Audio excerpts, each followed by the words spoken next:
कालू कौवा जंगल के अमीर पक्षियों में से एक था। उसकी अपनी ज्वेलरी शॉप थी, मगर अमीर होने के बावजूद वो बहुत दयालु था। लेकिन उसकी पत्नी गोरी कौवी बहुत ही घमंडी और मगरूर थी। वो दूसरे पक्षियों की गरीबी का मजाक उड़ाती थी। क्या कालू, तुमने तो हर गरीब पक्षी से दोस्ती कर रखी है। मुझे तो उनसे हाथ मिलाते हुए भी घिन आती है। ये गरीब पक्षी तो धरती पर बोझ होते हैं, बोझ। गोरी, इतना घुमंड भी अच्छा नहीं होता। गरीब पक्षी भी तो हमारी ही तरह होते हैं। तुम्हें उनके बारे में इतना गलत नहीं सोचना चाहिए। बस बस, मुझे इतना भाषण देने की कोई जरूरत नहीं है। तुमने गरीबों से दोस्ती रखनी है तो रखो, लेकिन मैं तो उनसे दूर ही रहूंगी।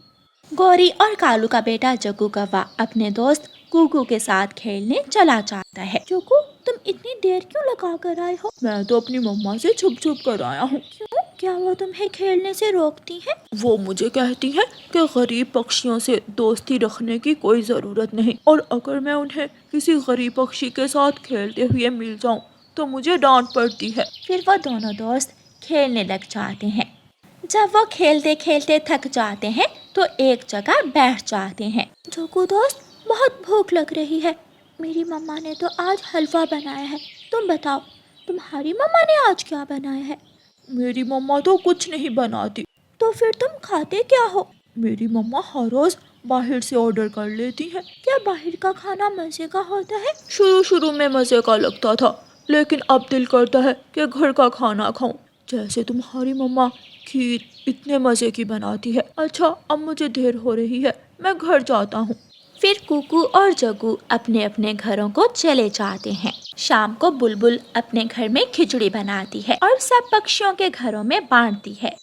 वो कालू और गोरी के घर भी जाती है। कालू भाई, देखो, मैं आपकी पसंद की खिचड़ी बना कर लाई हूँ। आपने अभी कुछ खाया तो नहीं? नहीं बुलबुल बहन, अभी तो कुछ नहीं खाया। खिचड़ी की तो बहुत मजे की खुशबू आ रही है, मैं अभी इसको खाता हूँ। खबरदार कालू, इसको चोंच भी मत लगाना। क्या पता इस बुलबुल ने इसमें कुछ मिलाया हो। वैसे भी गरीब पक्षी अमीर होने के लिए कुछ भी कर सकते हैं। क्या फजूल बात कर रही हो गोरी? गोरी बहन, मैं तो बहुत प्यार से आप दोनों के लिए लाई हूँ।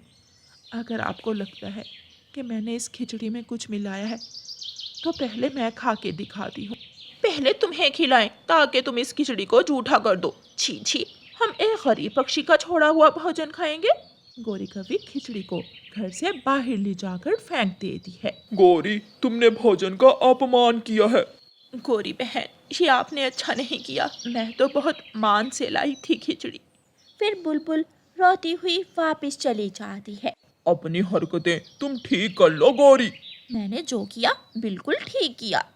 अगले दिन कुकू अपनी मम्मा से कहता है, मम्मा, मेरे दोस्त जग्गू का दिल करता है कि वो घर का बना हुआ खाना खाए। उसे आपके हाथ की बनी हुई खीर बहुत पसंद है। आप उसके लिए आज खीर बना दें। अच्छा मेरे बच्चे, मैं अभी बनाती हूँ। फिर रानो चिड़िया खीर बनाने लग जाती। खीर बन जाती है और रानो चिड़िया जग्गू कव्वे को देने उसके घर जाती है। ये कहाँ चलती आ रही हो तुम रानो? तुम्हें पता है कि मुझे अपने घर में गरीब पक्षियों का आना कितना बुरा लगता है। गौरी बहन, मैं तो जग्गू के लिए खीर बना कर लाई हूँ। उसका मन कर रहा था खाने को। वो तुम्हारे घर गया था? नहीं गौरी बहन, उसने कुकू से कहा था, जग्गू, जग्गू कहाँ हो? जल्दी आओ इधर। आवाज़ सुनकर कालू कौवा और जग्गू दोनों वहाँ आ जाते हैं। जग्गू, तुम्हें मैंने कितना समझाया है कि गरीब पक्षियों से नहीं खेलना, लेकिन तुम मेरी कोई बात मानते ही नहीं हो। गौरी कौवी जग्गू को जोर का थप्पड़ लगाती है। जग्गू रोने लग जाता है। गौरी, इतनी सी बात पर बच्चों को कौन मारता है? तुम्हें इसे प्यार से बात करनी चाहिए। तुमसे किसी ने कुछ पूछा? अपना मुंह बंद रखो। गोरी, अब तुम मुझे गुस्सा दिला रही हो। माफी मांगो चिड़िया से। माफी मांगे मेरी जूती। गौरी रानू चिड़िया के हाथ से खीर लेती है और बाहर ले जाकर फेंक देती है। आइंदा मेरे घर में गरीबों का भोजन लाने की कोई ज़रूरत नहीं है। गौरी, खीर नहीं खानी थी तो मुझे वापस दे देती। ऐसे भोजन का अपमान नहीं करना चाहिए। रानू चिड़िया ऐसे कहकर वहाँ से चली जाती है। कालू कौवे को गौरी कौवी की इस हरकत पर बहुत गुस्सा आता है और वो गौरी को सबक सिखाने का सोचता है। अगले दिन जब कालू कौवा घर वापस आता है तो उसके पंख पर पट्टी बंधी थी और वो बहुत रो रहा था। अरे क्या हुआ, ये पट्टी क्यों बंधी है? गौरी, हमारी दुकान पर चोरी हो गई है। चोर सारे सोने के हार और बालियां चुरा कर ले गए। अब हमारे पास कुछ नहीं बचा, हम कंगाल हो गए। ये सुनकर तो गौरी हैरान रह जाती है। कालू, ये तुम क्या कह रहे हो? अगर ये बात जंगल में फैल गई तो सब हमारा मजाक उड़ाएंगे। मेरा तो पंख भी इतना घायल है, मैं अब कभी उड़ भी नहीं सकता। अब तो तुम्हें ही काम करना होगा। मैं कैसे काम करूं? मैंने तो पूरा जीवन काम नहीं किया। लेकिन गौरी, अब घर को चलाने के लिए तुम्हें ही बाहर निकलना पड़ेगा। अगले दिन गौरी कौवी दूसरे जंगल में काम की तलाश में निकल जाती है। वो वहाँ तोती के पास जाती है और तोती गौरी कौवी को काम के लिए रख लेती है। मैं जो जो काम कहूँगी तुम्हें वो सब करना पड़ेगा। अगर अच्छा काम ना किया तो तुम्हारी तनख्वाह में से पैसे कटेंगे। अब जाओ और पूरे घर में झाड़ू लगाओ। गौरी ने पहले कभी भी झाड़ू नहीं लगाया था, इसलिए जब वो झाड़ू लगाती है सारी मिट्टी इधर उधर वैसे ही रह जाती है। कितना गंदा काम करती हो तुम, तुम्हारे हाथ टूटे हुए हैं। अब जाओ जाकर बर्तन धो।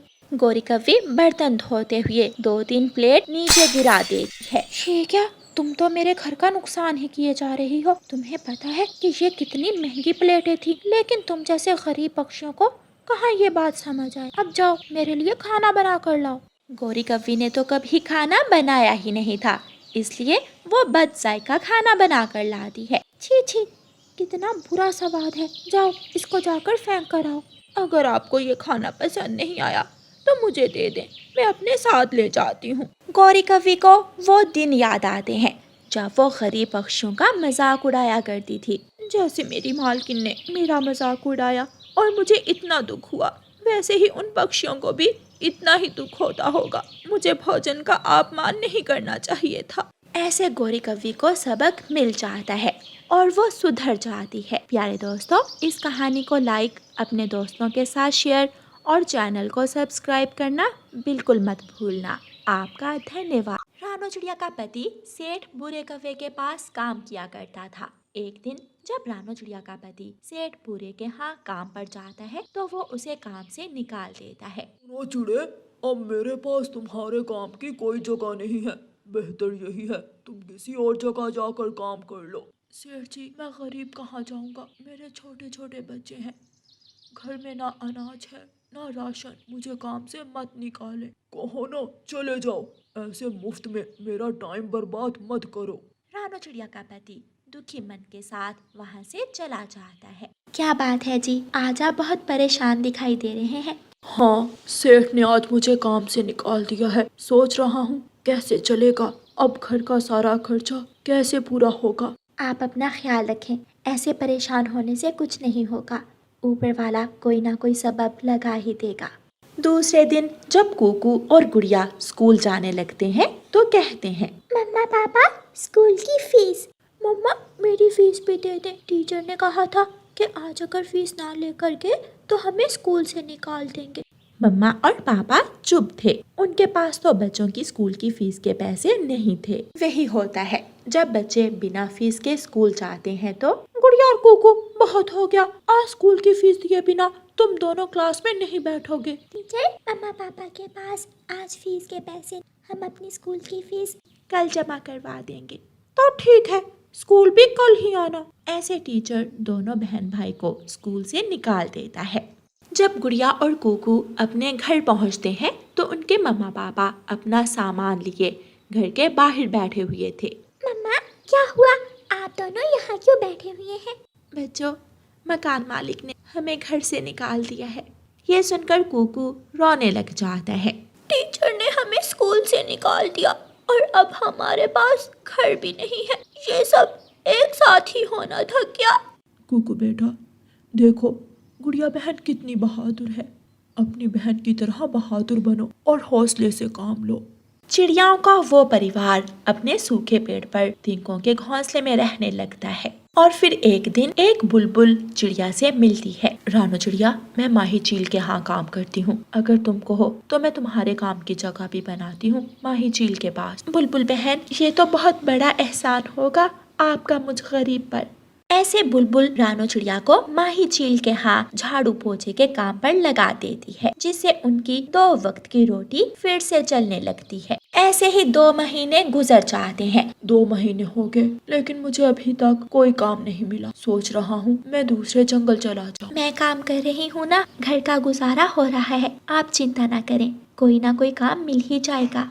रानो चिड़िया का पति दोपहर के समय जंगल की दूसरी तरफ जा रहा था। वो देखता है कि नदी के पास एक खाली खेत है।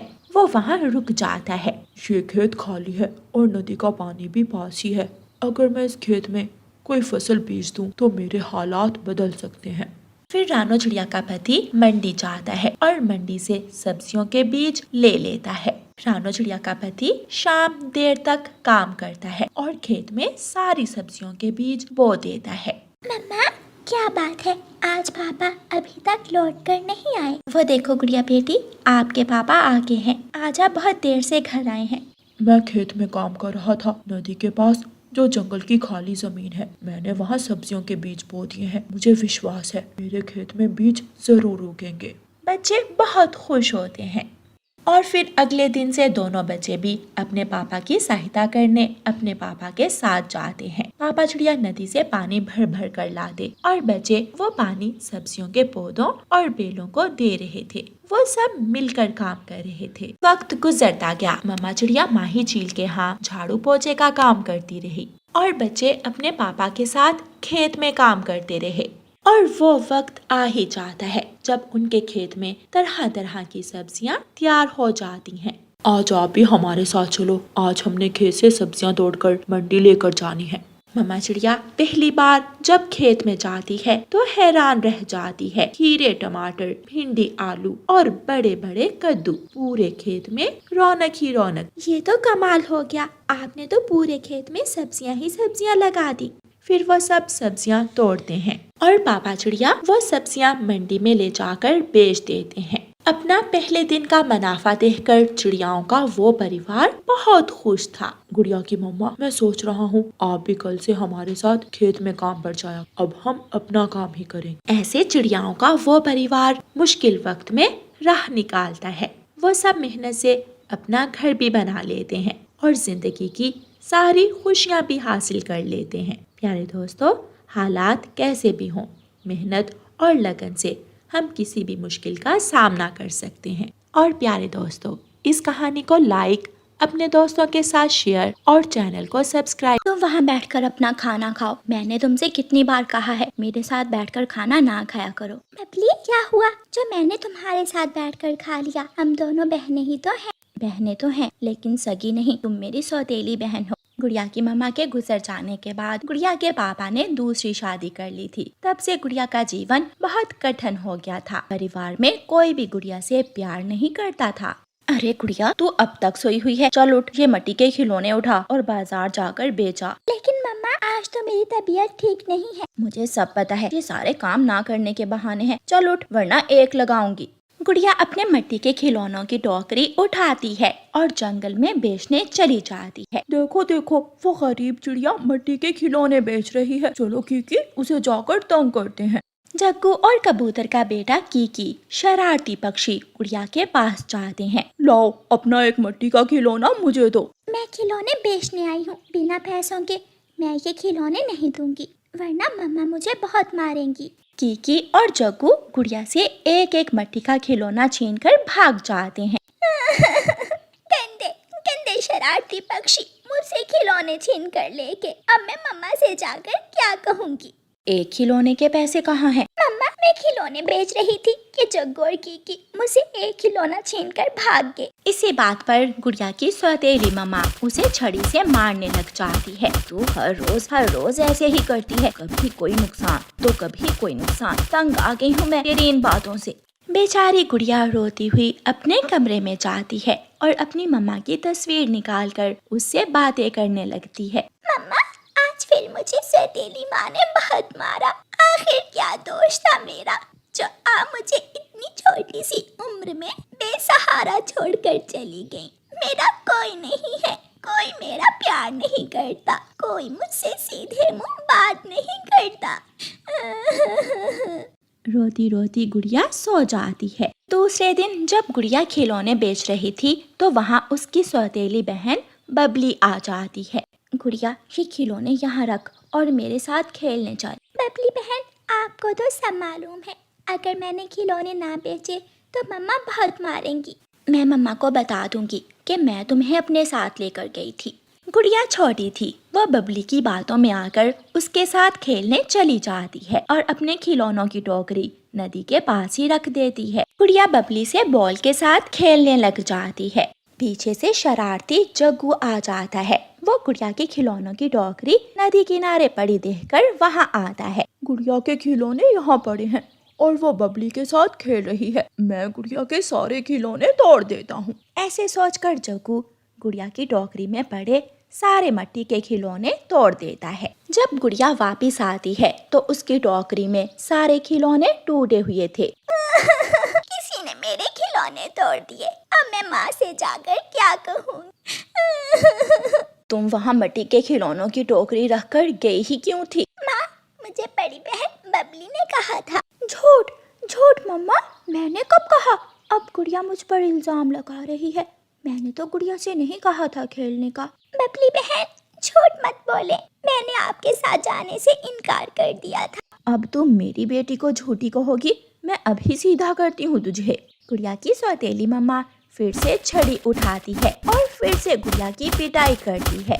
आज रात गुड़िया सारी रात जागती रहती है। वो सारी रात सो नहीं पाती। दूसरे दिन सुबह सवेरे ही गुड़िया अपने घर से निकल जाती है। वो उड़ती हुई पहाड़ों की तरफ चली जाती है। अब कभी भी मैं लौटकर उस घर में नहीं जाऊंगी। मैं पेड़ पर घोंसला बनाकर रह लूंगी, मैं बारिश में भीग लूंगी, लेकिन अब दोबारा लौटकर नहीं जाऊंगी। ऐसे कहते हुए गुड़िया रोने लग जाती है। गुड़िया, प्यारी गुड़िया, चुप कर जाओ। जिसकी मम्मा ने सबकी मदद की हो, जो जंगल की सबसे अच्छी चिड़िया हो, भला वो ऐसे बेसहारा कैसे रह सकती है? क्या आप सुंदर परी हो? मम्मा ने मुझे आपके बारे में बताया था एक बार। हाँ, मैं आपकी मम्मा की दोस्त हूँ। अब कोई भी आपको परेशान नहीं करेगा। मैं आपको एक सुंदर सा घर भी दूंगी और एक खिलौनों की दुकान भी बना कर दूंगी। फिर अपने जादू से सुंदर परी उसी पेड़ पर गुड़िया के लिए एक बहुत ही सुंदर सा घर बना देती है। ये रहा आपका घर और जंगल के बाजार में जिस दुकान पर आपका नाम लिखा हुआ होगा, वो दुकान भी आपकी है। गुड़िया बहुत खुश हो जाती है। शुक्रिया सुंदर परी, मेरी मुश्किल आसान करने के लिए। गुड़िया अपने घर में जाती है और आराम करती है। दूसरे दिन गुड़िया सुबह सवेरे उठती है और जंगल के बाजार में जिस दुकान पर उसका नाम लिखा हुआ था उस दुकान पर जाकर बैठ जाती है। खिलौने खिलौने, प्लास्टिक के मजबूत, कभी ना टूटने वाले खिलौने लो। गुड़िया के पास पक्षियों का रश लग जाता है। जब गुड़िया की सौतेली माँ और बहन को गुड़िया की दुकान का पता चलता है तो वो दौड़ी दौड़ी वहाँ आती हैं। मेरी बेटी गुड़िया, आपने ये खिलौनों की दुकान कहाँ से ली है? माँ, मैं अब आपके और जुल्म नहीं सह सकती थी। ऊपर वाले ने मेरी मदद की, मुझे घर भी दे दिया और ये खिलौनों की दुकान भी। गुड़िया, गुड़िया बहन, मुझे भी अपने घर में ले जाओ। नहीं, मैं अपने घर में अब किसी को नहीं आने दूंगी। वो घर मेरा है, उस घर में मैं और मेरी मम्मा की यादें रहेंगी। फिर गुड़िया अपनी दुकान बंद करती है और अपने घर चली जाती है। गुड़िया की सौतेली माँ और बहन दूर से ही गुड़िया का सुंदर सा घर देखकर जल रही थीं। बबली, ये गुड़िया तो पहले से भी ज्यादा खुश थी। मैंने सोचा था कि ये रोती हुई लौट कर मेरे पास आएगी। मम्मा, अब चलें घर, क्योंकि अब गुड़िया को हम किसी तरह भी तंग नहीं कर सकते। और फिर गुड़िया अपना खुशियाँ भरा जीवन गुजारती है। प्यारे दोस्तों, इस कहानी को लाइक, अपने दोस्तों के साथ शेयर और चैनल को सब्सक्राइब करना बिल्कुल मत भूलना। आपका धन्यवाद।